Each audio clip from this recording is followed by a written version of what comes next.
আসসালামু আলাইকুম। সবাই কেমন আছেন? আশা করি ভালো। আমি শরীফুল ইসলাম কথা বলতেছি সার্বিয়ার বেলগ্রেড থেকে।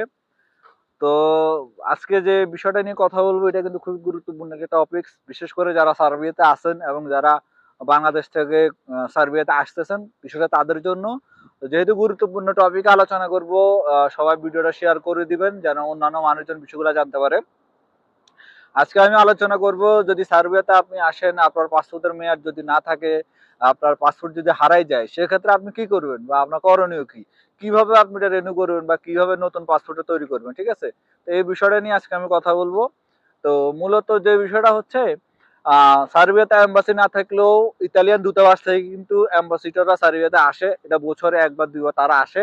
তারা এখানে আসার পরে এই ব্যাপারগুলো নিয়ে তারা কাজ করে এবং কি সার্বিয়াতে কিন্তু অস্থায়ী অ্যাম্বাসিডর আছে, যেটা হচ্ছে অনেকে এটা জানেন। সো আমি নতুন করে বলার কিছু নেই, আবার অনেকে জানেন না, ঠিক আছে? তো ওনাদের মাধ্যমে কিন্তু ইতালিয়ান দূতাবাস থেকে আপনার পাসপোর্টটা রিনিউ করাতে পারবেন এবং হারাই গেলে এটা নতুন করাতে পারবেন, ঠিক আছে? তো এখন প্রশ্ন আসতে পারে এটা কিভাবে বা আপনার কত টাকা খরচ হইতে পারে, ঠিক আছে?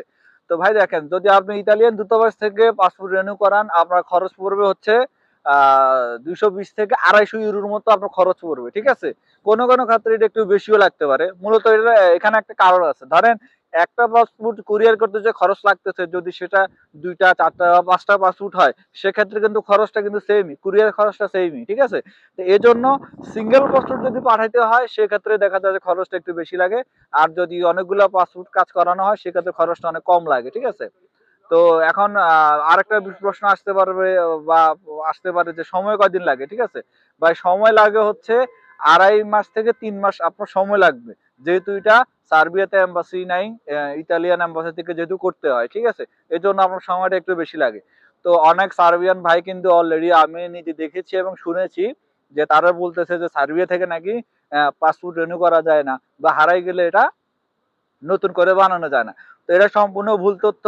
তা আমি বলবো আপনারা এই ভুল তথ্যগুলো দিবেন না। হ্যাঁ? আগে আমার কথা হচ্ছে জেনে নেন। যেকোনো বিষয় আগে জেনে নেন। কারণ জেনে কথা বলাটা সবচাইতে উত্তম আমি মনে করি। তথ্য দিচ্ছেন ভালো কথা। কিন্তু ফেক তথ্য দিলে তো মানুষ বিভ্রান্তি ছড়াবে, তাই না?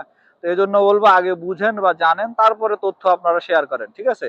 তো আশা করি বিষয়টা বুঝতে পারছেন। সো যারা হচ্ছে এই চিন্তার মধ্যে আছেন যে কি করবেন? সার্বিয়া এম্বাসি নাই, আপনার পাসপোর্ট যদি হারাই যায় বা রিনিউ করা লাগে, আমি কোথায় যাবো? কার কাছে যাবো? তো এরকম যদি সমস্যায় পড়ে যান, সার্বিয়াতে অনেক ভাইরা আছে, তারা আপনাদের হেল্প করবে। আমরা নিজেরও হেল্প করতেছি, ঠিক আছে? কারণ আপনি প্রকাশ্যে এই জায়গাগুলো নাই বা আপনি পাবেন না। ঠিক আছে? যে ভাইরা কাজ করতেছে অ্যাম্বাসিডর হিসেবে, তারা হচ্ছে গোপন ভাবে আসলে কাজ করে। এবং কি আহামরি কেউ নাই। হ্যাঁ? হাতে গোনা ১-২ জন মানুষ আছে। ঠিক আছে? তো এটা অনেকে জানে না, আবার অনেকে জানেন। তো আশা করি বিষয়টা বুঝতে পারছেন। যাদের এই ধরনের সমস্যা পড়বেন, আমাদের সাথে যোগাযোগ করতে পারেন, অথবা আরো অনেক বাঙালি ভাইরা আছে তাদের সাথে যোগাযোগ করবেন। বাট চিন্তিত হওয়ার কিছু নেই, বা চিন্তা হওয়া মানে চিন্তা করার কোনো কারণ নেই, ঠিক আছে? তো আশা করি বিষয়টা বুঝতে পারছেন। ভালো থাকবেন। আসসালামু আলাইকুম।